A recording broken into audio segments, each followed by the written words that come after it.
ফরিদপুরের গুরুত্বপূর্ণ মহাসড়কের বেহাল দশায় দুর্ভোগে যাত্রী, চালক ও স্থানীয়রা। দীর্ঘদিন সংস্কার না হওয়ায় চলাচলে চরম ভোগান্তিতে জেলাবাসী। তবে ধীরে ধীরে ঘুরে দাঁড়াচ্ছে ফরিদপুরের পুরনো একটি চিনিকল।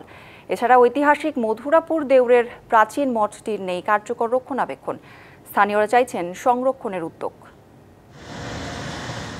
ফরিদপুরের গুরুত্বপূর্ণ এই মহাসড়ক দীর্ঘদিন ধরে সংস্কারবিহীন থাকায় চরম দুর্ভোগে স্থানীয় বাসিন্দারা। দুর্ঘটনা যেন স্বাভাবিক বিষয় এই সড়কে।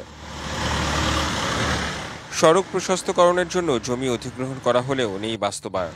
রাস্তাটার গাড়ির চাপ প্রচুর বেশি, কারণ এই রাস্তাটা হচ্ছে একবারে উত্তরবঙ্গ, তারপরে আপনার এই যে চুয়াডাঙ্গা, মেহেরপুর, যশোর, কুষ্টিয়া এই অঞ্চল, ঢাকা, মানে সব রোডের গাড়ি এই রোডে চলাচল করে। 2000 সালে এটা অধিগ্রহণ হয়, অধিগ্রহণের টাকাও আসে, প্রায় 1000 কোটি টাকা এসে বসে হয়েছে। জেলা প্রশাসক মহোদয় কি করতেছে, কিভাবে দেখতেছে, আমি ব্যাপারটা বুঝতেছি না।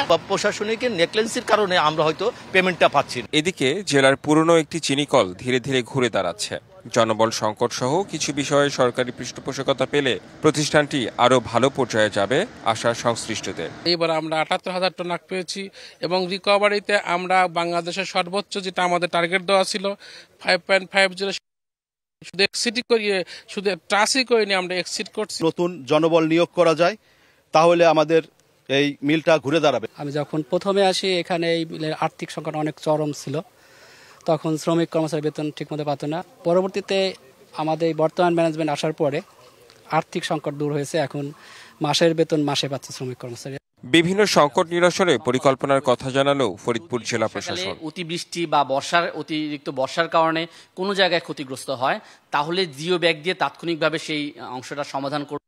সরকারের পক্ষ থেকে নির্দেশনা দেওয়া আছে শিক্ষা ক্ষেত্রে কিভাবে কাজ করা যায়। বিশেষ করে আপনি জানেন এখানে বেশ কয়েকটা চরাঞ্চল রয়েছে, সেই অঞ্চলের শিক্ষার্থীদের কিভাবে মেইন স্ট্রিমে অন্তর্ভুক্ত করতে পারি, অবৈধভাবে বালু কাটা বা এই ধরনের বিষয়গুলো কিভাবে আইনের আওতায় নিয়ে আসা যায়।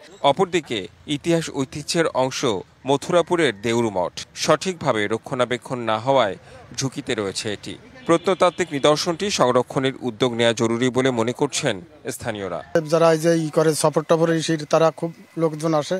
দিন দিন যাচ্ছে, আপনার বহিরাগত লোকজন আসতেছে, দেখতেছে। ওর উপরে গাছ গাছালি হয়ে গেছে। সরকারি লোক আছে কিন্তু তাকে কোনোদিন দেখাও যায় না। সরকারের থেকে যদি একটু উদ্যোগ নিত তাহলে জিনিসটা একটু ভালো হতো আর কি।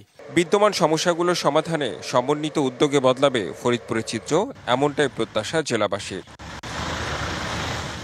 Redwan Ahmed, DBC news, Faridpur.